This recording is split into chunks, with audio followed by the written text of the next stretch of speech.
Hi everybody, it's me Jill and welcome to Jill Informed.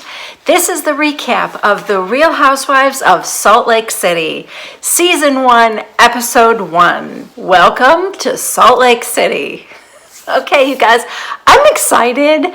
I don't know exactly if I'm gonna be liking these women. You know, there's been some rumors out there about them, and let's just say I'm keeping an open mind.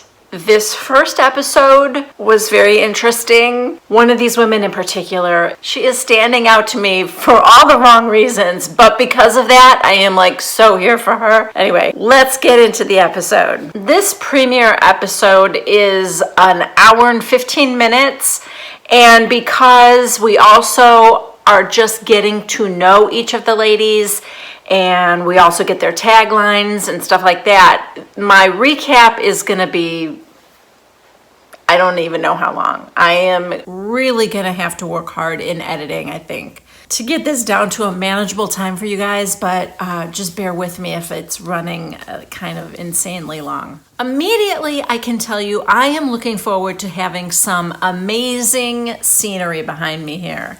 Living my entire life in the state of Illinois, very flat terrain. I just love mountains. I've always kind of fantasized about living where there's mountains. And the mountains in Salt Lake City are spectacular. I have never been there. I've never been to the state of Utah, but the scenery, amazing. Now, let's see what the housewives are like. Okay, so after like a 2-minute synopsis of what Salt Lake City is like, according to these women, it's basically money, friendships, plastic surgery, and how hard it is to be a good Mormon. We now get the taglines. There are 6 new housewives. Side note, taglines are just as bad as ever, except for one. The first is Jen. In this town, I'm Queen Bee and MVP. Lisa. When you take cheap shots, always expect a hangover. I feel like I've heard that before. It's not like super original. Okay, Whitney. I think her last name is Rose. This one cracked me up. This Rose isn't scared to handle a little prick. What? Did your husband approve this? I mean, just no. Oh my God. When we finally meet her husband, that's all I'm going to be able to think about. Okay, Meredith. Jealousy is a disease. To which I say, get well soon. Okay, that also sounds familiar to me. Like, I don't hate that, but I feel like it's not original to her. Mary, I love God, but I will read you like a scripture. And finally, Heather, just like my pioneer ancestors, I'm trying to blaze a new trail. Yeah. I mean, maybe the charm of the housewife tagline is that it is bad. Maybe it's just intentionally really dumb. Okay, we open at Jen's chalet, and it's gorgeous, you guys. It is gorgeous. I know, I say that all the time. Like I said, Shannon Bedore's house was gorgeous. Nah, not like this. This is gorgeous. You guys, look at this. I mean, I'm going to be drooling the whole time I'm recapping this show, I think. We meet Jen's husband, Sharif, or Coach Shaw, as he's known. Jen has 2 boys. She's got Omar, who's 14, and Rifi is 24. She tells us she is Hawaiian, Tongan, and a little bit Chinese. She was born in Hawaii, moved to Salt Lake City when she was about 7 or 8 years old. When she was telling us that she was Hawaiian and Tongan and Chinese, she said, but in Utah, I'm black because they don't know any better. Okay, that's not making me love Salt Lake Cityans, but okay. If that's been her experience, not great. Anyway, we also learned that her husband is the coach at the University of Utah. Oh, Jen is a lot, but I think I might love her husband and her sons, especially her sons. They're sitting down to eat, and Jen's like, Omar, do you have a girlfriend? Because I think the older brother said something to him about it. Like I told you, they're 14 and 24, so they're 10 years apart. The 24-year-old just finished getting his certification for something. I can't remember, like something in the medical field. And now he's going to go on to medical school. His dad is saying, get a job, get a job. And he said, Mom doesn't want me to get a job. And Jen said, well, I want him to concentrate on his studies right now. So that's his story. And then Omar's 14, so he's in high school, I guess. And the older brother, Rifi, was teasing him about having a girlfriend. And Jen goes, Omar, you have a girlfriend? And he goes, no. Jen, have you ever kissed a girl? And he said, no. She said, because if you have, you could get herpes or probably even AIDS. Oh my God. Rifi goes, no, that's not true. This is why I love the kids. Then she says, Omar, do you know what sexting is? He starts to say, yeah, and then Rifi goes, no, we don't know what it is. Tell us, Mom, what is that?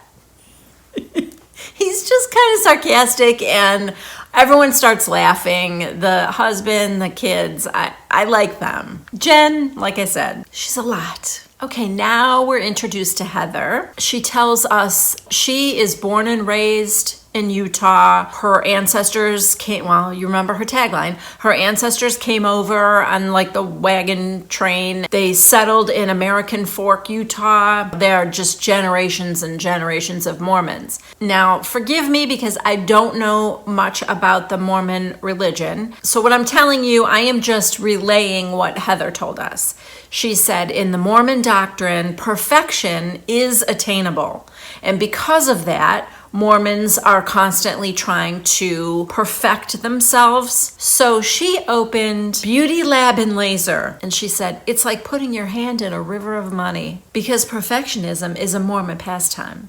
And she has all these Mormon clients who come in for treatments. And apparently Heather and her family, I think her kids work there too. She's got older daughters. Yeah, apparently she is just raking in the bucks. All right, so her story is she married a Mormon man whose family had extreme wealth or has extreme wealth. Howard Hughes hired her grandfather-in-law to be his driver and henchman. Henchman? Howard Hughes? He wasn't like a gangster. I don't know what she means by henchman. Anyway, Howard Hughes kind of fell in love with the Mormon people. And when he died, he gave the gay family, that's her husband, well, ex-husband's family, sorry, spoiler alert. Howard Hughes, when he died, left a huge portion of his estate to the gay family. So Heather and her husband were kind of like Mormon royalty, but all of that came crashing down when they got divorced because that is a huge no-no in the Mormon religion. She said divorce is not an option. And so that was 5 years ago. And then I guess she kind of had to build herself back up since then. And it's unclear whether she has been excommunicated from the Mormon church or not. But she, has created this $20 million business. So I think she's doing okay for herself. Next is Meredith.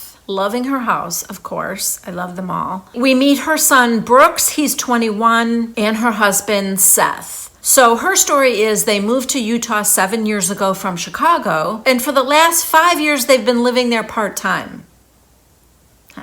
Anyway, Meredith is Jewish. She and Seth have been married for 24 years. They have 3 children. Reed is 23, Chloe is 18, and Brooks that we already met, Brooks is 21. He's taking a year off school, so he's living with his parents right now. And I think I'm loving Brooks. He's a sweet kid. He's also kind of funny. Meredith says she's happy to have Brooks there because he can do her makeup every day.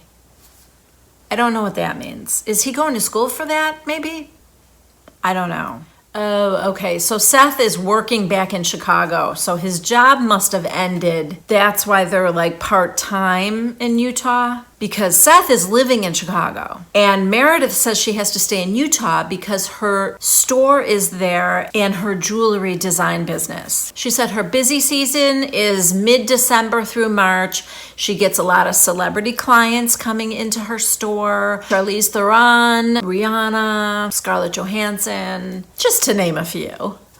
Little name dropping there. Okay, so the three of them go on a hike now, and Seth said, we should keep talking because it scares off wild animals. And Meredith said, you usually bring a speaker. And Seth goes, well, I can also do a cappella. What do you want, 80s, 90s? Brooks. Silence. I love how they interact with each other. This is the second family unit that I actually kind of like. I like Jen's family a lot. Well, like I said, Jen's kind of crazy, but I like her husband and her sons a lot. And for Meredith, the jury's still out for me with Meredith, but I like her husband and her son Brooks. Now they spot a paw print in the snow. It looks like a huge cat print. And Seth said, oh, if we could get a picture of whatever animal this is attacking Brooks, it would go viral. And Brooks is like, no. And the dad goes, well, you want more followers, right? And Brooks goes, not at the expense of my life. Next, we are at Lisa's house. Who's Lisa? Oh, yeah, there's a Lisa. I'm just learning these women, okay? Oh, you guys, I'm not sure I'm going to be able to handle Lisa's vocal fry. Maybe she just has laryngitis. Let's hope for that. Because she's like, good morning. Okay, her story is she grew up in New York City. When she graduated high school and turned 17, her parents kicked her out. You're done living with us now. So she went to school in Utah and then I guess just stayed because she met her husband, John. She said that she did not grow up religious at all, but she is Jewish by heritage and Mormon by choice. She and John have been married 16 years. They have Jack, who is 15, and Henry, who is 7. Boy, these ladies like to space out their kids. Jen has a 14 and a 24-year-old, and Lisa has a 7 and a 15-year-old. Okay, Lisa runs a luxury marketing company, whatever that is. And in addition to that, she and her husband own multiple liquor brands. Vida Tequila, Ola Tequila, some other tequila, and they're making their own vodka, I guess. Oh, we get a scene watching her entire family go through a drive-through getting fast food, and apparently she is very proud of the fact that they've only eaten at the dining room table, or she's only cooked dinner like 10 times. And she's very unapologetic about it. I don't know why. I'm not saying she should be ashamed for not cooking. I just question the pride she seems to have in going to Taco Bell. I mean, she's like, I'm not going to change for anybody. Okay.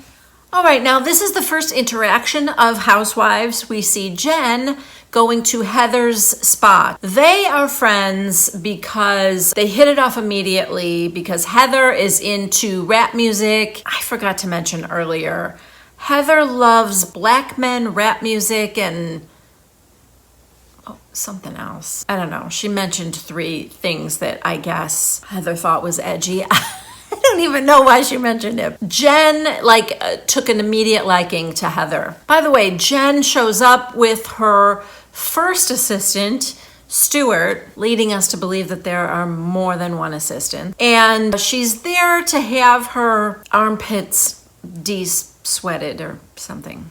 She's having some kind of treatment with her armpits. Okay, so Jen tells Heather that she wants to turn the Shaw Chalet into like a Studio 54 with male strippers and everything for Meredith's upcoming birthday. Heather does not think that Meredith would like all these strippers because that is not Meredith's style at all. But Jen cannot be stopped. Jen wants what Jen wants. And that is becoming more and more clear as we get to know Jen. Oh, what? The next scene is Whitney. We're meeting her for the first time on her wedding day. Damn, girl. Way to make an entrance into a reality show. Wow, strong storyline right from the jump. Okay, Whitney tells us that she grew up in Utah, always dreaming of having a big fairy tale Mormon wedding. We see that her dress is $6,000, and I'm assuming this is going to be the wedding she dreamed of when she was a little girl. We also see Heather showing up to the wedding, but I don't know if there's any other housewives there. And Justin, let's just say he probably has a lot of money. He looks quite a bit older than her, and we already know from her tagline that she is overlooking certain things. So I assume it's the size of his wallet that is impressing her. What? Oh, we just got the needle scratch. No. Oh my God, you guys, it's even better than a wedding. It's a vow renewal. Oh, it's a Housewives vow renewal. Oh, this girl's good. This is even better. Right out of the gate, people. Oh, this story just keeps getting better and better. So the first time they got married, it was 10 years ago. Whitney was 5 months pregnant, and she was wearing her high school prom dress as they stood in front of 50 people who didn't want them to be together. Justin is 18 years older than her. Actually, I thought it was older than that. Whatever. They met at work, and they started a hot office romance. Now that we've met Justin, I can assure you it was not hot. But they were both married to other people at the time, so that's great. Oh, okay, Heather is there because Heather is Whitney's cousin. So, because of the affair, Whitney and Justin were both excommunicated from the Mormon church. Whitney tells us in her confessional that her fourth great-grandfather was the bodyguard to Joseph Smith and Brigham Young. Side note, Whitney's father, you guys. That is a wild hair situation going on. Yeah, he's either like in an old rock band or it's not his real hair. It's definitely does not look like it's a real color. Yeah, there is a situation going on his head. And hopefully we will get to the bottom of it soon. Anyway, in Whitney's confessional, she tells us that because of, the history, her great-great-great-great-grandfather was the bodyguard to Brigham Young and Joseph Smith. He was like a hero in the Mormon community, and it is a very big deal that Whitney is no longer a Mormon. Oh my God. Justin just used the F word in his wedding vows. I mean, good God. Their kids are there. Their families are there. Just like, why? Their kids together, I think he has kids from another marriage. Their kids together are Bobby and Brooks. They're young, because Whitney's young. Is this the second Brooks? I think it is. Well, third for Housewives. Vicky's Brooks will forever and always be the number one Brooks for most of us. But yeah, so Meredith's son, Brooks, that we talked about before that I like, and now this little boy is also named Brooks. So Whitney wants to take off her wedding dress and change into something more comfy so she can dance. So she changes into like a top and shorts. Yep, because the dancing that Whitney's about to do in front of her friends and family and children at her vow renewal is pole dancing. That's right, there's a pole in their house. Oh no. Is that her dad in the background cheering her on? It is, isn't it? Next, we are with Jen and her first assistant, Stuart. Stuart wants to go to lunch. Jen tells him, "You're too busy. You don't have time." They're in the midst of putting on this huge event disguised as a birthday party for Meredith. She's asking Stuart about the cake, and he said it's 3 feet, and 2 layers are chocolate and raspberry, and the other 2 are just chocolate. And she said, "Who likes chocolate and raspberry?" And he's like, Meredith, I think. So she doesn't trust him. So she gets assistant number 2 on the phone, finding out what's going on there.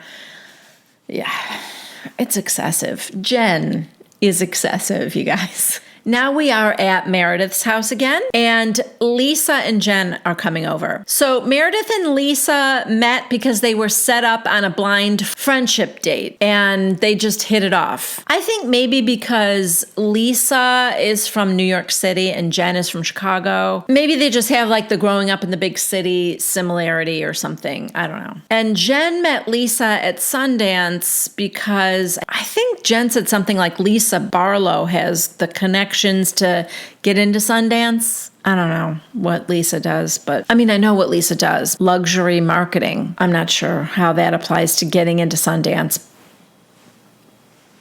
Whatever, moving on. And Jen met Meredith about a year ago and seemed to think that she was very snooty. Hello. It's just strange because also now Jen is throwing this huge birthday party for Meredith. So apparently she likes her now. They actually start talking about that birthday party, and Jen is trying to make it sound like it's going to be just an understated affair.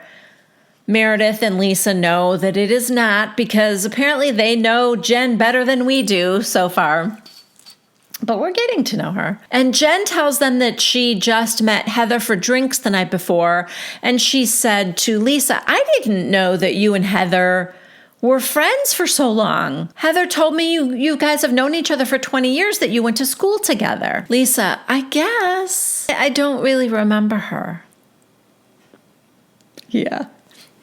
Flashback to Heather from the night before saying, we have like years of history together, Lisa and I. Like years.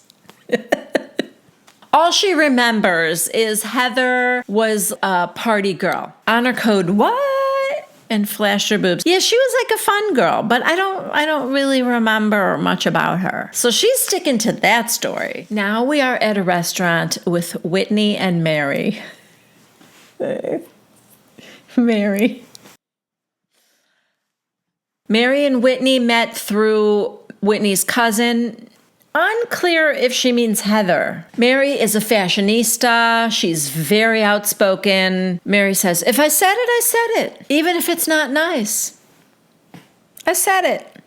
So just keep in mind, that is the kind of person Mary is. We see a montage of all her designer clothes. She's a little Sutton-esque in that it's like, it's vintage Chanel, it's vintage this, and, couture. That she's kind of into her clothes. Mary has been married for 21 years, which shocked me because Mary looks like she's about 30. So I'm not sure how that's possible.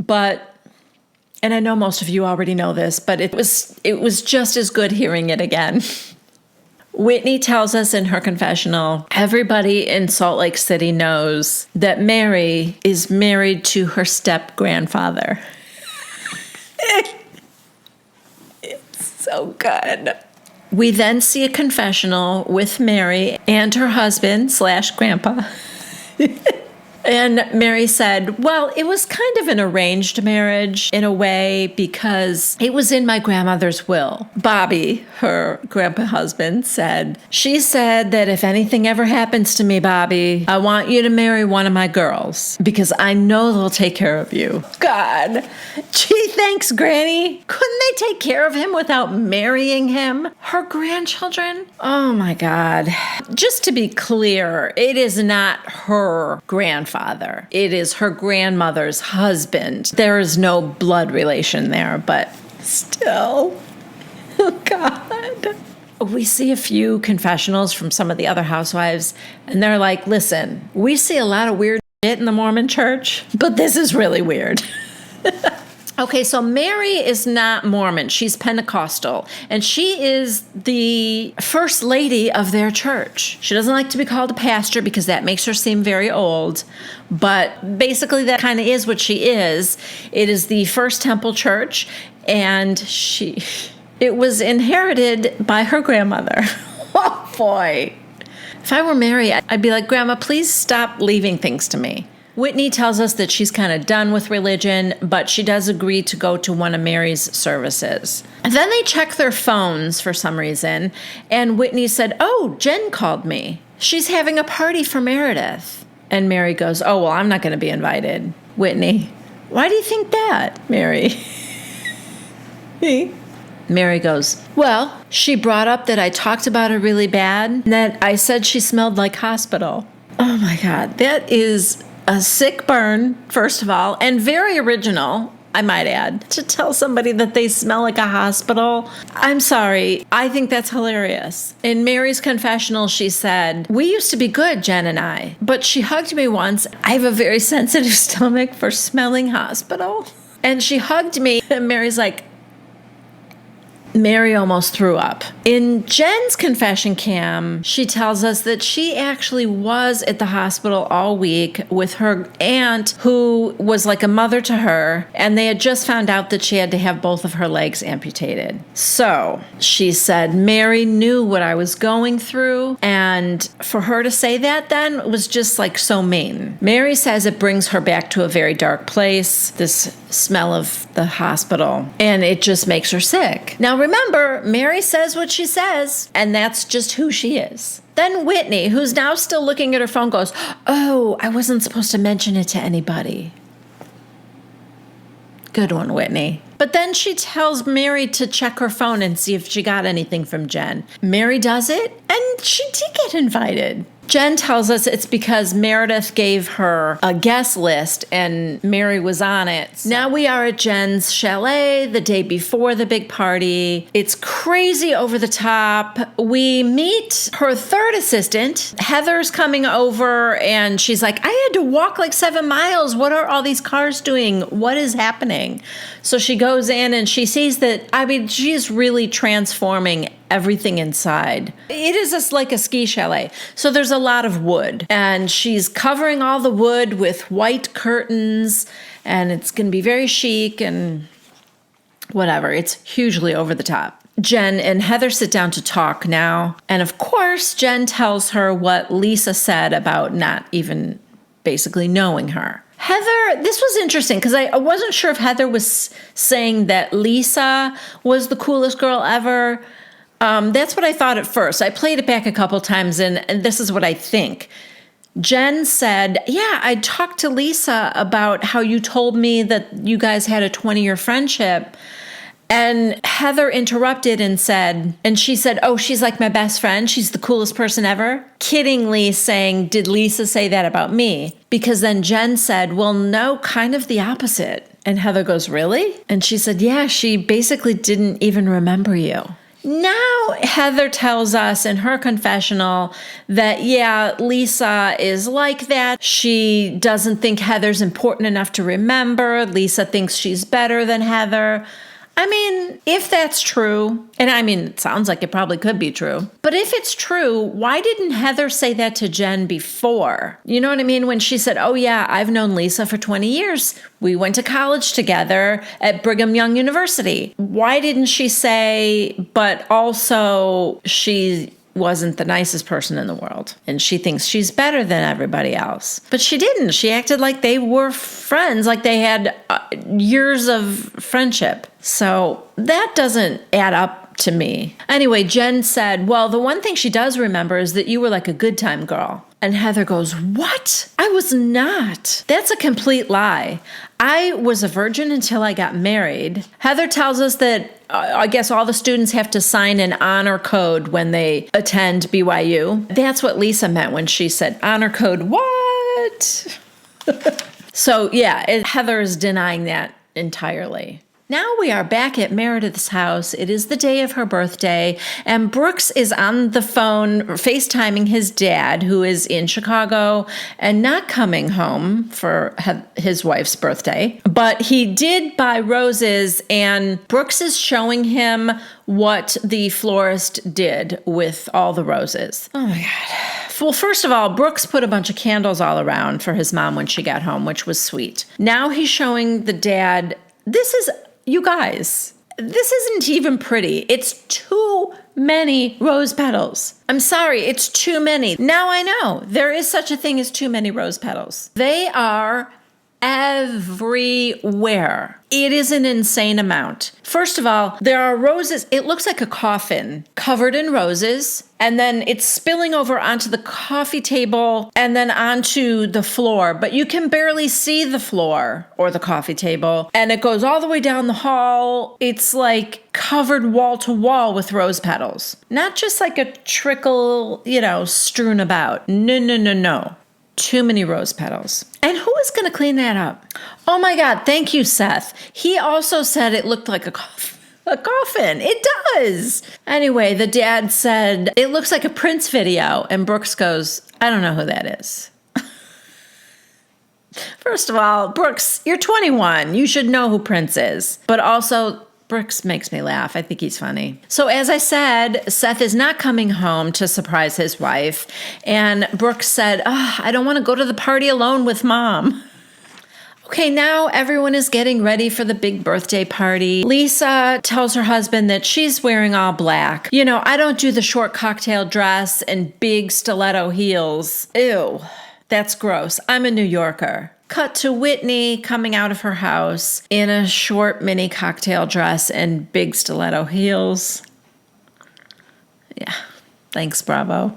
Meredith makes Brooks zip up the back of her dress. Oh, guys, I don't like that she's making Brooks be her surrogate husband. That feels slightly unhealthy. You know how she said, he can do my makeup every day? Like, are you abusing Brooks? It hasn't quite crossed a line yet, but this is just the first episode, so I'm waiting for something that's going to kind of make me uncomfortable there. I don't mean sexually or something. Like, Brooks is gay. It just feels like she's taking advantage of him too much, you know? And I don't love it. Okay, now we see the guests arriving. Heather shows up in the most unflattering dress ever. Girl, she is drawing the eye to her waistline with this big sparkly belt, and that is not her best feature. No, she should have something going on up top by the girls. Heather needs to be like, eyes up here, people. Okay, now some chick walks into Jen's room while she's getting ready and stuff, which she's talking to Heather.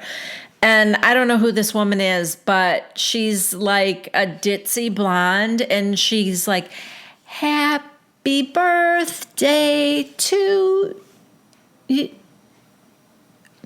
Yeah. She thought it was Jen's birthday and has a gift for Jen. It's unclear to me whether she even knows who Meredith is, but oops, wrong birthday. Oh my God. There's a big flower wall out in front of the chalet, like for a step and repeat. And it says Shaw Chalet. Nothing about Meredith whatsoever. And Meredith walks in with Brooks, of course, and she's like, wow. In reality, I knew that this wasn't really about me, but come on. So the party's happening. People are milling around talking. Jen is still not ready yet, so she hasn't made an appearance. The guest of honor is there. All right, let's face it. Jen is the guest of honor. And she has not made her grand entrance yet. Heather is kind of slinking around, staring at Lisa, waiting for Lisa to come to her.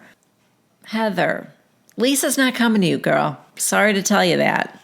She doesn't even know who you are. In Jen's confession cam, she said, I have everything for this party. I flew in dancers from Tonga because I wanted to incorporate my heritage. And the producer goes, what do Tongan dancers have to do with Meredith, though? And Jen goes, well, really nothing to do with Meredith and everything to do with me.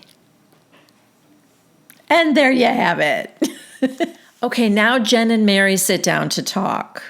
And they're both like, are we good? Well, I was wondering if we were good too. Yeah, I thought we were good. Now, okay, I cannot even tell you guys how long it took me to get through this short little scene with Mary and Jen, because Mary, I think this might be why Mary could be my favorite housewife. She's nuts and she is horrible and she makes me laugh and she's great TV. So as long as it doesn't get like extremely bad, and we'll have to see, but so far, you do you, Mary. I am here for you. But it was very hard to follow her story. So I'm just going to say I tried my best and I went over this scene really slowly, probably 3 or 4 times, and stopping often. And this is the best I can give you. Mary basically has PTSD about hospitals because she has had 12 surgeries getting her, and this is according to Mary, odor glands removed.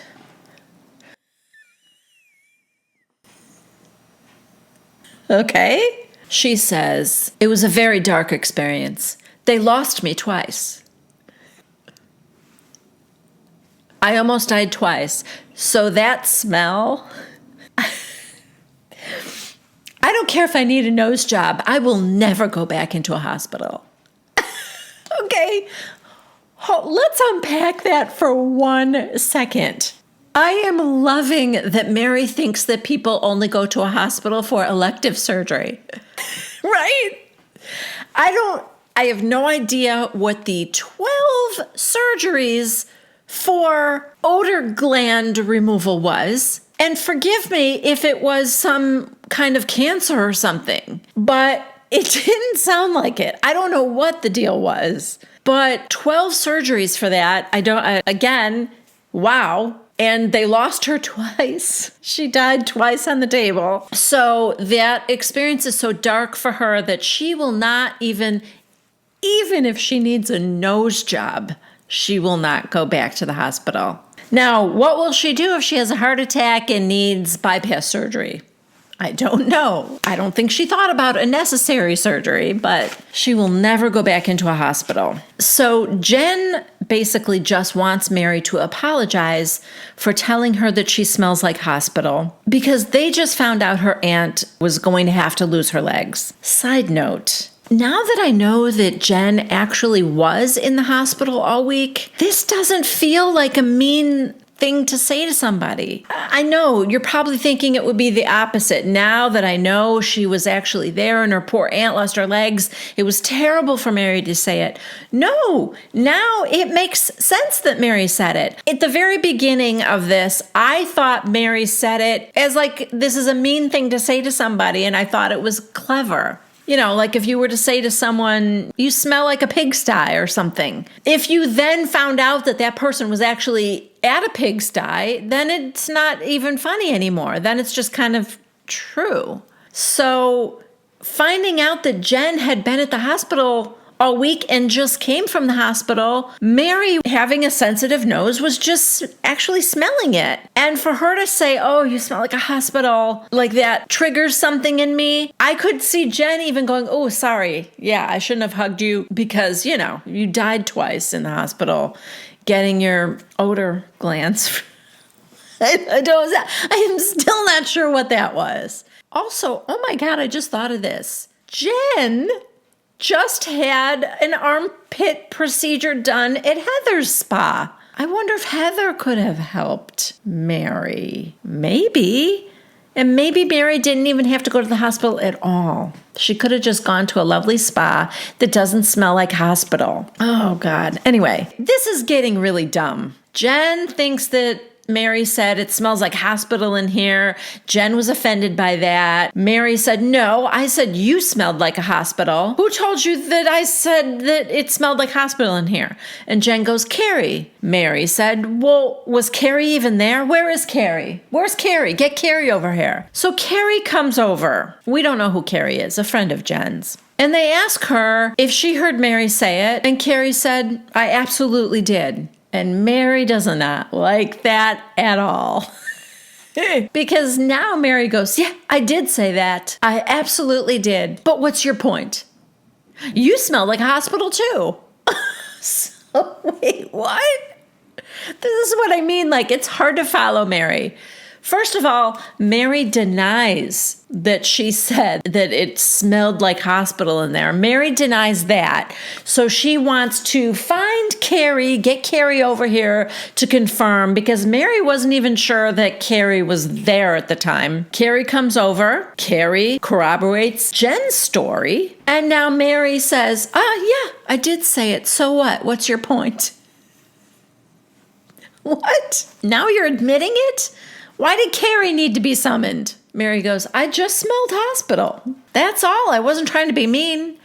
Okay, that's what she should have said from the beginning, because I actually believe that. Mary has a very sensitive sense of smell, and the hospital smell makes her nauseous. Like, that's all she needed to say, basically, right? So Carrie goes, "Well, what was your point of saying it then?" Mary, be quiet. Go away. You don't need to be here now. You're not involved in this. Go away. Poor Mary. Oh my God, you made her come over there, Mary. So Jen said, my aunt just lost her legs. Be respectful. In Mary's confessional, she said, I don't know what you want me to do about your aunt. Her legs are gone. Why are you getting your legs cut off at 60? That means your diet's bad. You know, she didn't eat right. Like, drink water. Yeah. So Jen gets up and she's like, excuse me for a moment. I'll be right back. And she goes in the other room and like slams the door behind her. And she's still mic'd. So you hear her saying, bitch, don't f***ing respect my family. To be continued. Oh my God, you guys. What did you all think about the Real Housewives of Salt Lake City? I am just somebody who it takes me time to get into something.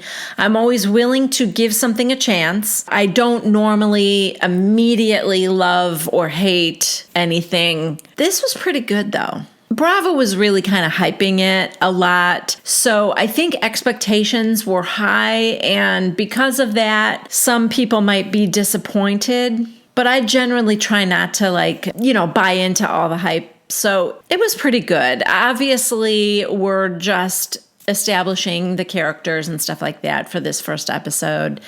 But there was a little bit of drama, a little bit of something for everybody. So I hope you guys liked this. I hope you liked my recap. I have not edited it yet, so I hope it's not too long. But also, I hope it was informative and entertaining and that you liked it. If you did, please consider subscribing to my channel and giving this video a thumbs up. Leave a comment below. I really want to know what you guys think of the new franchise and the new Housewives.